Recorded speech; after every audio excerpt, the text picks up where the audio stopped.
Hello everyone, once again welcome back to All About Mathematics. If you like our content, don't forget to like, share and subscribe our channel. So आज के इस video में हम gate 2020 में पूछे हुए LPP के question के बारे में डिस्कस करने वाले हैं. So let's start with the question. The question says that let alpha beta belongs to R and alpha does not equals to 0. The system x1 minus x2 plus alpha x3 equals to 8, x1 minus x2 plus x4 equals to beta and x1 x2 x3 x4 is greater than equals to 0 has no basic feasible solution if. हमें value find out करनी है कौन से के लिए basic feasible solution नहीं होगा. सो अगर हम यहाँ से सिंपली देखें तो हमें यहाँ से वेरिएबल x1 x2 और x3 तीन वेरिएबल्स दिए हुए हैं. So number of variable n is equals to हमें यहाँ से क्या दिया हुआ है, number of variable n equals to 4, n equals to हमें 1 2 3 4 x1 x2 x3 x4 तीन दिए हुए हैं. साथ ही अगर हम यहाँ से क्वेश्चन के अकॉर्डिंग यहाँ पर देखें हमने यहाँ से इक्वेशंस कितनी हुई दी हुई है, यहाँ से क्वेश्चन के अकॉर्डिंग हमने यहाँ से ये दो इक्वेशंस दी हुई है. सो यहाँ से number of equation m equals to हमें गिवन है यहाँ से 2, नंबर ऑफ इक्वेशन 2 है, नंबर ऑफ वेरिएबल 4 है. सो अगर हम यहाँ से नंबर ऑफ जीरो वेरिएबल्स देखिए, नंबर ऑफ जीरो वेरिएबल्स हमारे पास क्या आ जाएंगे सॉल्यूशन के अंदर, जीरो वेरिएबल आ जाएंगे यहाँ से n minus m which is equals to 4 minus 2 which is equals to 2. Solution के अंदर एटलीस्ट दो वेरिएबल तो होंगे जो जीरो होंगे. तो अगर वो दो वेरिएबल हम जीरो यहाँ से देखें कौन से होंगे, तो उसके लिए हमारे पास यहाँ से वे काम मिलेंगे. हमने यहाँ से वन बाय वन सबको जीरो करके देखते हैं. सबसे पहले हम यहाँ से लेके चलते हैं. Let us take x1 equals to x2 equals to 0 हो सकता है. Similarly x1 x3 equals to 0 आ सकता है. एंड देन इसी तरीके से अगर हम यहाँ से देखें और कंडीशंस हमारे पास क्या क्या बन सकती है, x1 x2 को हमने जीरो ले लिया, x1 x3 को हमने जीरो ले लिया. बट इन केस अगर हम यहाँ से x1 और x4 को जीरो लेते हैं, तो x1 और x4 को जीरो लेते हैं, हमारे पास जो सेकंड इक्वेशन है, सेकंड कंस्ट्रेंट है, वो हमें क्या कहता है, माइनस ऑफ x2 की वैल्यू बीटा होगी. माइनस ऑफ x2 की वैल्यू हमारे पास क्या आएगी, minus of x2 equals to beta आ जाएगा. तो एक कंडीशन ये बन जाएगी हमारे पास, यहाँ से x2 की वैल्यू तो हमारे पास बीटा आ गई, और यहाँ से अगर हमने x1 x3 की वैल्यू और निकालनी है, so alpha x3 equals to 8 आ जाएगा. सो अगर हम यहाँ से x3 की वैल्यू फाइंड आउट करेंगे, x3 की वैल्यू हमारे पास क्या आ जाएगी 8 बाई अल्फा, ये वैल्यू आ गई. इसी तरीके से अगर इस कंडीशन को लेंगे, x1 और x3 हम यहाँ से अगर जीरो लेते हैं, सो अगर x1 और x3 हमारे पास यहाँ से जीरो होगा, तो माइनस ऑफ 2x1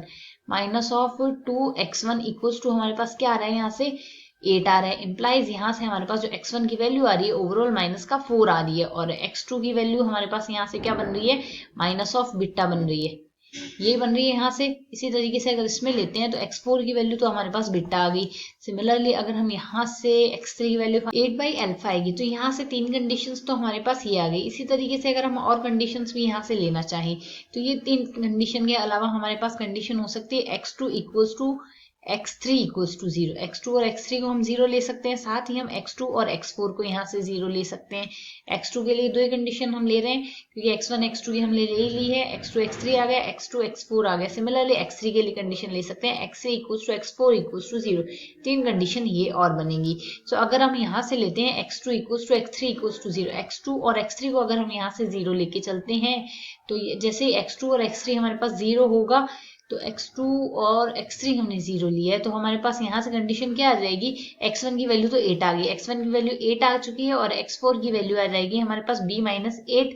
तो यहाँ से अगर हम सिंप्लीफाई करें तो हमारे पास वैल्यू कौन कौन सी बन रही है, x1 की वैल्यू तो हमारे पास यहाँ से 8 बन रही है, और x4 की वैल्यू बन रही है यहाँ से b माइनस 8.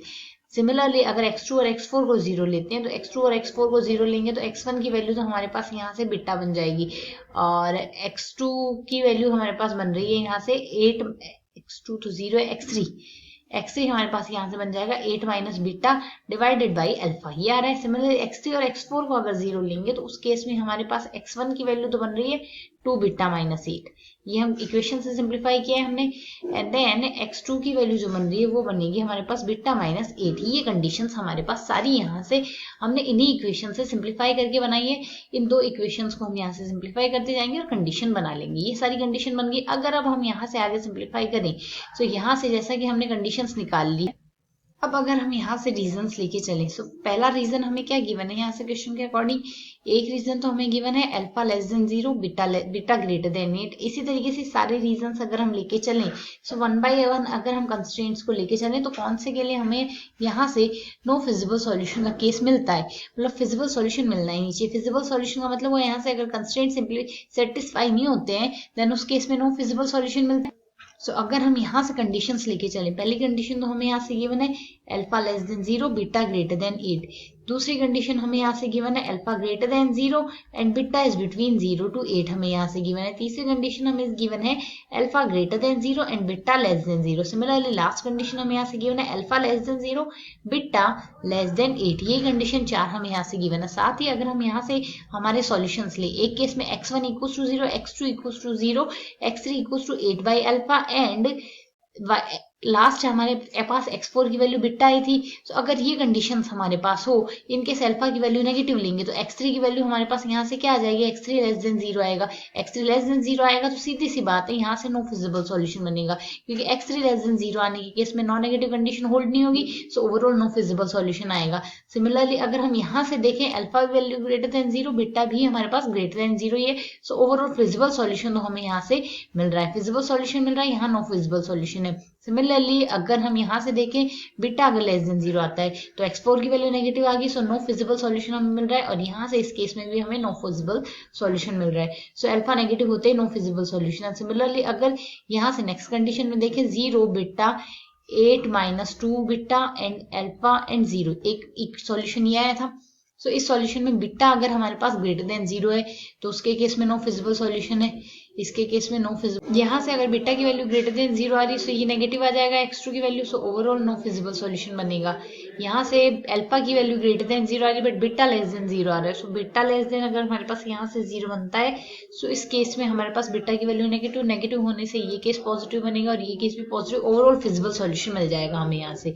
इसी तरीके से अल्फा लेस देन 0 होते भाई यहाँ से हमारे पास बीटा की वैल्यू तो लेस देन 8 है, overall alpha less than 0, overall हमें यहाँ से नेगेटिव सॉल्यूशन मिल रहा है, सो नो फिजिबल सॉल्यूशन हमें मिल जाएगा। लास्ट थर्ड कंडीशन देखें, यहाँ से 8 0 0 बीटा माइनस 8 है, सो अगर यहाँ से बीटा की वैल्यू 8 से कम होगी तो ये वैल्यू नेगेटिव मिल रही है, सो बीटा की वैल्यू जहां भी 8 से कम है, ओवरऑल एक तो सेकंड कंडीशन यहाँ से नो फिजिबल सॉल्यूशन है, यहाँ भी हमारे पास नो फिजिबल सॉल्यूशन है। अगर यहाँ से देखें हमें अल्फा से तो कोई मतलब ही नहीं है, बीटा की वैल्यू अगर 8 से बड़ी है सो यहाँ फिजिबल सॉल्यूशन मिल रहा है हमें। इसी तरीके से इसमें भी अगर हम यहाँ से देखें बीटा की वैल्यू हमें अल्फा की वैल्यू से मतलब नहीं है, बीटा की वैल्यू लेस देन 0 है, सो ओवरऑल ये वैल्यू हमारे पास नेगेटिव आएगी बीटा माइनस 8 की, सो यहाँ से नो फिजिबल सॉल्यूशन हमें मिल जाएगा। And then next, so in case अगर आप आगे फाइंड आउट करना चाहें तो आगे और ऑप्शंस चेकआउट कर सकते हैं बाकी 3 सॉल्यूशन के लिए और, बट अगर हम यहाँ से देखें बाकी सारे कंडीशन में हमें फिजिबल और नॉन फिजिबल दोनों केस मिल रहे हैं। यहाँ से भी हमें एक केस फिजिबल मिल चुका है और यहाँ से इस केस में भी हमें एक केस फिजिबल का मिल चुका है। ओवरऑल हमारे पास जो लास्ट ऑप्शन है, फोर्थ ऑप्शन, उसी में नो फिजिबल के केस चल रहे हैं, सो यहाँ से हमारा ए ऑप्शन डिस्कार्ड हो गया। यहाँ फिजिबल सॉल्यूशन मिलने से, इसमें यहाँ फिजिबल सॉल्यूशन मिलने से ये ऑप्शन डिस्कार्ड हो गया और इसके केस में यहाँ फिजिबल सॉल्यूशन मिलने से ये ऑप्शन डिस्कार्ड हो गया। तीनों ऑप्शन हमारे पास यहाँ से डिस्कार्ड हो चुके हैं, तो डायरेक्टली हम यहाँ से बाकी 3 सॉल्यूशंस को और बिना चेक किए डायरेक्टली कह सकते हैं हमारे पास यहाँ से हमारा ऑप्शन डी करेक्ट आंसर होगा, जिसमें कहा गया है has no basic feasible solution is the correct answer. I hope you understand the explanation. Thanks for watching.